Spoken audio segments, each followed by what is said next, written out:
সবাইকে ICT corner YouTube চ্যানেলের পক্ষ থেকে আরেকটি আপডেট ভিডিওতে স্বাগতম জানাচ্ছি। অবশেষে ৪ শর্তে বৃদ্ধি পেল শিক্ষকদের উৎসব ভাতা সম্মতিপত্র জারি। লক্ষ্য করুন, শিক্ষকদের উৎসব ভাতা বৃদ্ধি পেয়েছে এবং এখানে ৪টি শর্ত দেওয়া আছে। দীর্ঘ প্রতীক্ষার পর এমপিওভুক্ত শিক্ষকদের কিন্তু উৎসব ভাতা বেড়েছে। আমরা ডেইলি ক্যাম্পাস পত্রিকায় যেভাবে এসেছে সেটা একটু আপনাদের সাথে শেয়ার করছি, যদিও আপনারা এটা দেখেছেন। একটু ভালো করে আপনারা লক্ষ্য করবেন যেখানে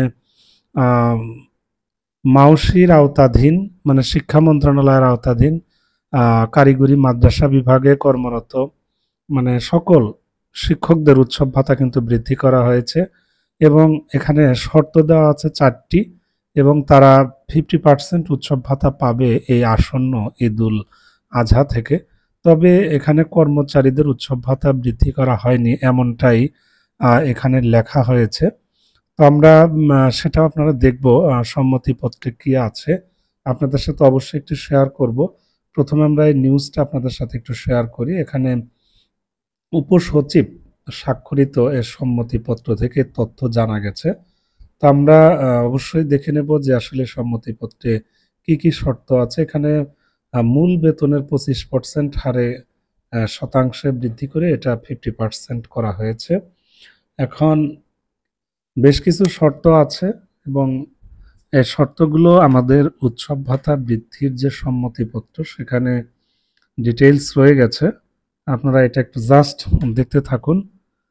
আসলে আমরা প্রত্যাশা করেছিলাম যে শিক্ষক কর্মচারী এই ব্যাপারটি উল্লেখ থাকবে, কিন্তু আমরা এই নিউজে দেখছি শুধুমাত্র শিক্ষক কথাটি বলা আছে এবং নিচে সম্মতিপত্রের নিচে যেটা বলা আছে যে এমপিওভুক্ত কর্মচারীগণের উৎসব ভাতার হার বিদ্যমান 25% বহাল থাকবে। অর্থাৎ তারা আগে থেকেই 50% হারে উৎসব ভাতা পেত, সেটা বহাল থাকবে। এর আগে শিক্ষকরা পেত শিকি অর্থাৎ 25%, কর্মচারীরা 50% পেত।